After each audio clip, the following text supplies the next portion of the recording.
From Keene in the Shire, the Liberty Media capital of the world, this is Daryl W. Perry, host of FPP Radio News for Thursday, November 17th, 2016. Silver is trading at $16.98 per ounce. Gold is valued at $1,227 per ounce. Bitcoin is trading at 0.75 cents, and the average price of Bitcoin is $752. Antiwar.com reports noting that Saudi Arabia is deliberately targeting civilians in Yemen, killing huge amounts of innocent civilians, bombing economic infrastructure, and committing myriad war crimes is no longer particularly controversial some 20 months into an extremely ugly invasion. Legal experts, including Columbia University professor Gabor Rona, are pointing out something that the Obama administration has desperately tried to avoid, however, which is that by virtue of heavy U.S. backing for the Saudi war, and indeed U.S. involvement in the war, those Saudi war crimes may well also be crimes by U.S. personnel. The U.S. has been backing the Saudi war since it began, providing ships to participate in the naval blockade of Yemen and also providing substantial in-air refueling support, allowing the U.S.-made Saudi planes to remain in the air longer, dropping more U.S.-made Saudi bombs on Yemen civilians. More than a few administration lawyers have made the exact same warnings in the past, and while the administration is trying to shrug off the concerns by claiming they don't have any specific role in deciding on targets, whether this is true or not, and the Saudis have certainly claimed the U.S. and Britain are both helping them with targeting, it is not necessarily relevant to legal culpability in supporting the attacks.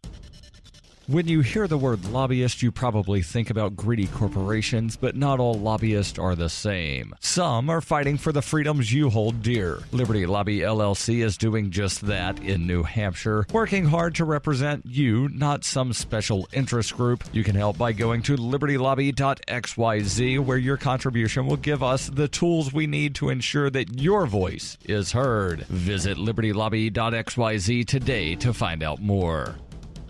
UPI reports about 6 in 10 Americans said that although President-elect Donald Trump was very clear on many of his campaign proposals, he does not have a mandate to make good on them and should compromise with Democrats, according to a new poll. A Washington Post George Mason University national poll surveyed more than 1,000 Americans about several items related to last week's election. The poll found that just 29% of those polled believe Trump needs to push the sweeping agenda he pitched during the campaign as is, while 59% said he should work with Democrats. The survey also revealed other sentiments about Trump's surprise victory on election night. Of those in the poll who did not vote on November 8th, 45% said they wanted Hillary Clinton to win the presidency, supporting assertions by some experts that the former Secretary of State and other Democratic Party candidates in key races were severely harmed because too many Democratic voters stayed home. Only 23% of non-voters polled said they preferred Donald Trump. The survey found that more than half of respondents said that they are dissatisfied with the direction the country has been going for the last few years, and 89% of those people said large-scale change is needed to get the nation back on an acceptable track. Nearly an even split of those questioned, 45% each, said they feel the United States is basically okay after such a bitter and divisive election, versus those who said the election caused real damage. Of those who said the election did damage, 53% said Trump is responsible for the harm. Only 3 in 10 surveyed said they expect Trump to go too far in his agenda, while 48% believe he will handle issues appropriately.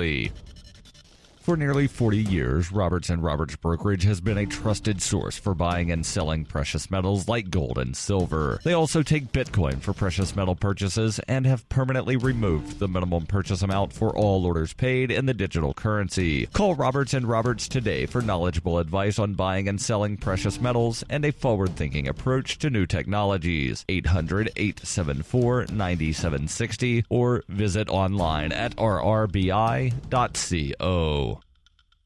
Reuters reports a California judge on Wednesday said he was likely to dismiss criminal pimping charges against the CEO and controlling shareholders of Backpage.com, ruling that a federal immunity shield for tech companies protected them from prosecution for content posted by third parties. Backpage, the second largest U.S. online classified ad service after Craigslist, has faced scrutiny from the U.S. Senate as well as civil lawsuits over allegation that the site facilitated sex trafficking. Under the Federal Communications Decency Act, the defendants argued that they could not be prosecuted for content posted by third parties. In a tentative ruling on Wednesday, Sacramento County Superior Judge Michael Bowman agreed, saying Congress passed the Communications Decency Act to protect free speech online. This has been FPP Radio News, online at fppradio.com.